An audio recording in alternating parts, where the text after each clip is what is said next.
So where are you now? Did you say? We're just not south of Sydney. So yeah, we did a show last night in Sydney, and then we're just in Wollongong. So it's like an hour south. Yeah, it's pretty nice though. Quite mountainous. Looks like Jurassic Park here. It's like that kind of foliage. What is it like being back in some sense of normalcy with these type of things? It's strange. Like extremely hungover. I haven't missed that. Yeah. And waking up not knowing where you are, and you have absolutely little sleep. But the what do you call it? The moment that you do play and after sound check, and when you sort of on your first beer and you're about to perform is wicked. So, and I think it's weird the amount of work that you do put in, like the traveling and the sort of hours spent or not sleeping. But it's a good balance when it works. I think we're still trying to work that out. We're like one gig in, and we're already like, oh my god. So, but am I right in saying that during the whole pandemic thing, you did try to become a bit more healthy? Oh yeah, for sure. No, I've even been biking. We got like these bike paths in Perth, like biking to the beach, going swimming. Yeah, just cut out all the sort of unnecessary bits and pieces, and then still go to the pub. But like, I suppose we're treating it a bit more like rather than a big old drinking session. It's like I don't know, we're there to enjoy ourselves. So it's been nice. Made a lot more friends because of it. It's not just being sick in your bathroom at 3 a.m. That's very good to hear. But a song like Acid Dent is kind of surrounding this whole topic. So how did that come up? How did that come up? The notion of, well, we did some stuff when we were a bit younger, but now that we're getting older, perhaps it's better to balance it out a little bit. A lot of the time we're just, I suppose we're just joking with it all. Like, I think like, yeah, the idea of whatever, like we are, or whatever tour life is, I suppose we've definitely had those moments, but then like, I think me and Rich we're just joking around, but like, I literally have no brain cells left, but I suppose we do have a couple, but we're definitely not as intelligent as we were 5 years ago. And I think like, we should probably preserve whatever things we have left that are rattling around inside. So, and it was just a way of putting it that it kind of just had a nice little ring. Because I think all the songs that we did have when they were just like, bah, bah, bah, bah, bah, they were kind of like angsty and heavy. And I was like, we can't really sing about that anymore. It just doesn't make sense. So we're like, oh, we'll say the other way. But then there's always the once in a blue moon. I suppose it's just like not the everyday kind of people. So we still have fun. That's good to hear. There's always this thought, and I suppose it's since the beginning of time of music that people have been influenced by substances in any shape or form that help their creativity. What is your perspective on this? How do you feel about it? Oh, for sure. Like, I think, what do you call it? Everyone has used. Sorry, there's just a group of people coming. I'm just in the street, but they're like.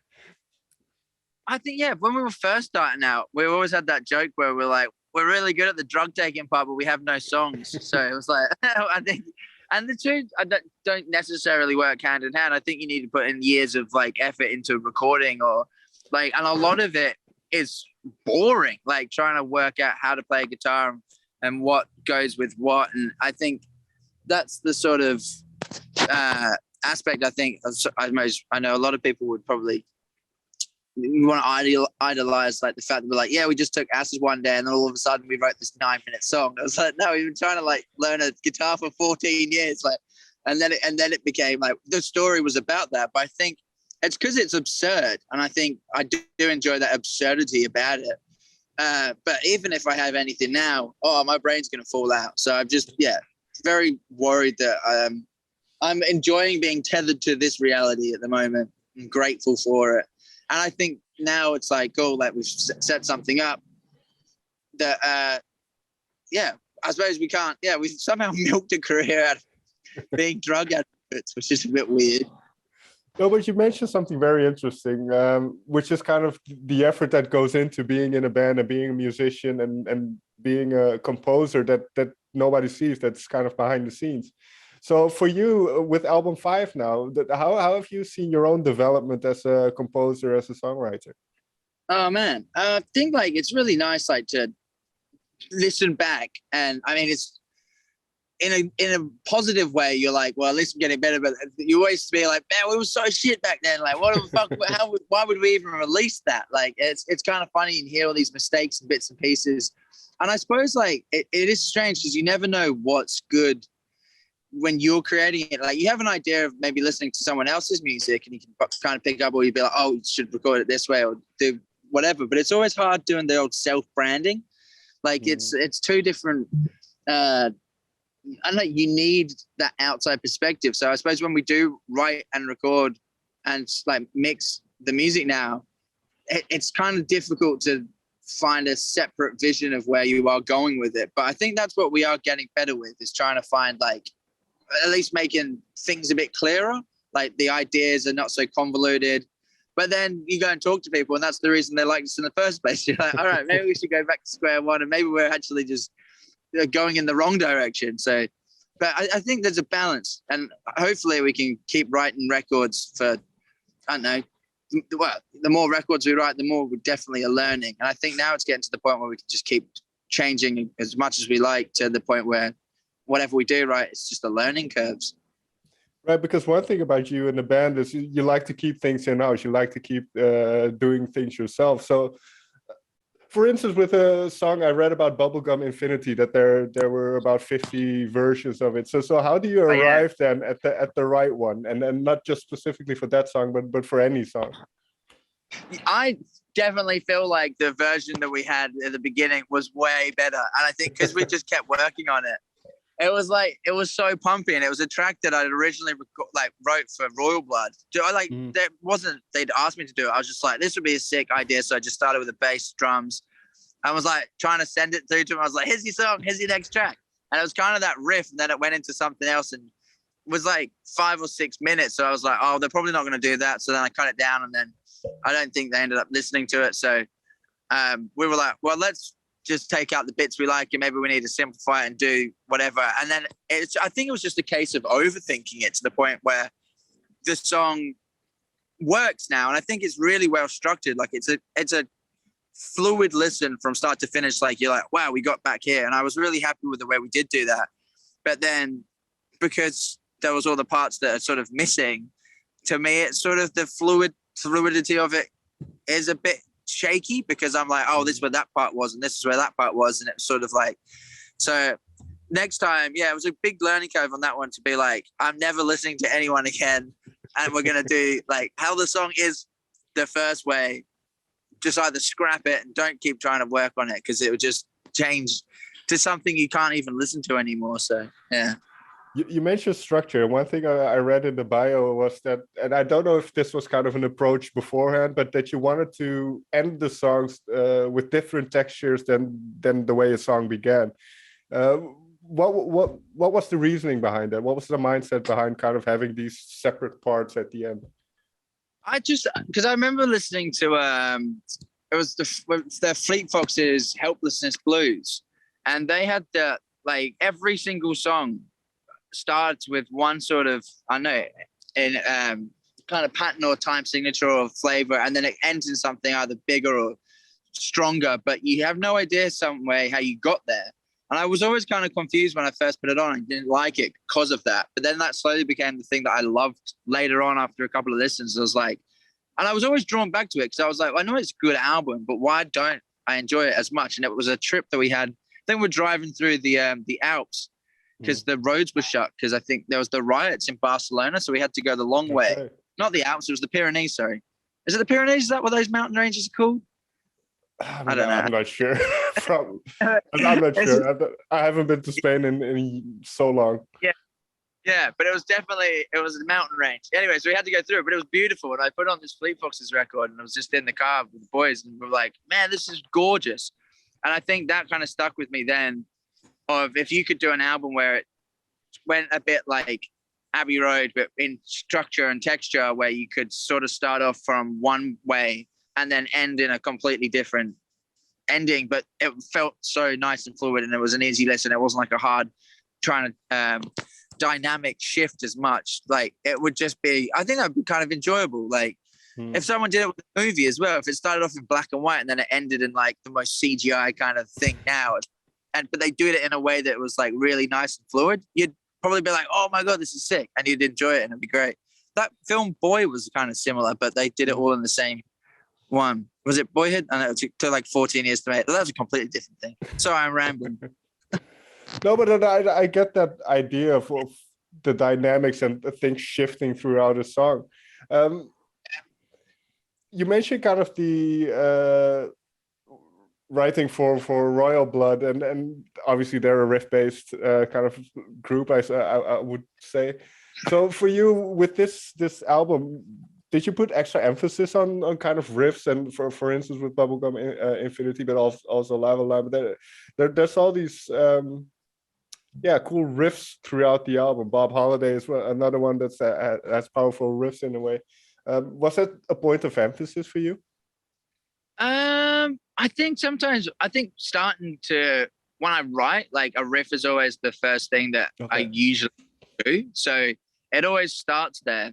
And then, because it just feels like Crumpets world. It's like, I don't know, I could write something else. And so I've been scrapping songs because they just have like, I don't know, not only riffs, but they're like chord kind of bass. And so I think that was like in this record and Shiger as well, like there was a little bit more melody coming through. And then, so like songs like Sherbet Straws, which I really like and enjoy, just felt like that wouldn't have been able to be put on any other record. So I think the riff idea is like where I'm always trying to go from first, but then like opening up in a way where it sounds interesting. I think that's where I'm sort of like trying to sit more in.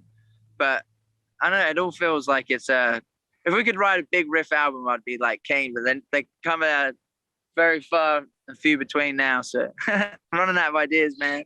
No, but you mentioned Sherbet Straws, and then I think Dread and Butter is another one, which kind of feels like it has different origins, where it's more. I think I read something where it said that you played a lot of acoustic guitar in the past years as well. So how has that shaped then your songwriting and your approach?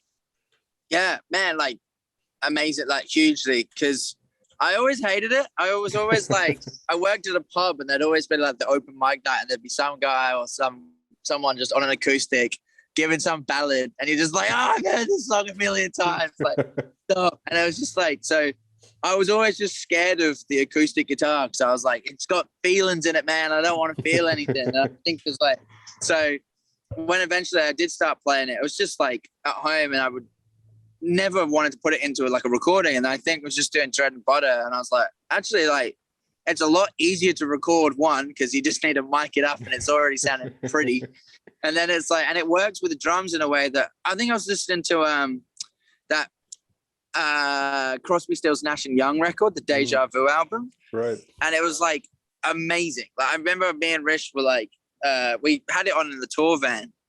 I think we were just like, we had it on quite a lot, but the way that everything still sounds timeless is because of that acoustic guitar, and it's because it's just like it's so beautiful and it works perfectly. And you can't change anything now, 60 years on, because it is exactly perfect. So I think that was that way. Sorry, the car went past. There was that thing like with acoustic that it just works, and you only have one tone. You don't have to worry like, does it need more delay? Does it need more reverb? Does it need like all this or like a million distortion pedals? It was like, I think if you write a song in acoustic and it works, then that's the only way it can do or can work, which is nice. You mentioned that you kind of felt like the acoustic guitar felt sad in a way. The lyrics, at least the song to me felt nostalgic. I don't know if I'm on the right track, but what inspired the idea then of that song? I think like there was a pattern in one of the previous songs that never made it to a record, and I think I sort of really enjoyed the sort of just back and forth. And we stayed in it was a hotel in Sydney. This was years ago actually, and just that little sort of da da da like came up, and Rich was playing piano, and we were just going backwards and forwards, and it was just like, man, this is kind of beautiful. And Danny had a shaker and whatever. And I think like the lyrics was just being hungover one day, and I came home and I was like, I don't know, always sort of like reminisce about just moving away from England, and you'd be like, everyone's going to be forgotten. It's going to be weird. Like, you're just here for a blip, like enjoy yourself. But I suppose like you always have those moments where you just do think like, what could be different? What was I like if I did this thing differently or that? And I suppose that was the whole thing about like, you're thinking too much, so you just churn your head into butter. And I kind of like that line. I was like, all right, we'll keep this song in. This is part of overthinking then. But have you thought about what your life would be like if you never moved away from England? Oh man, yeah, I'd still be on a building site. I would definitely have a missing arm, and no teeth. So that would be me. Finally, then. Yeah, as I mentioned in the beginning, there's kind of the world is opening up again. I think you're playing shows in Australia in June and July. Then you're coming over to Europe in September. After having kind of not have how would I phrase that? Not having that for 2 years. What are your expectations? And as we started off with kind of the culture of touring, what are your expectations? Nice full circle. I mean, I think it was like I was scared, to be fair, like when we first started, because all of us just got into a routine which was it was comfy. And I think it was the first time it felt like in ages where we were comfortable back in Perth, and you'd just go around to your parents' house and having dinner, or like hanging out with your girlfriend, like just there's small things like, oh, I haven't seen you in ages, like, and then it's like, and then you get a house and you grow up and you're like, we're adults. Like, I actually feel like a human for once.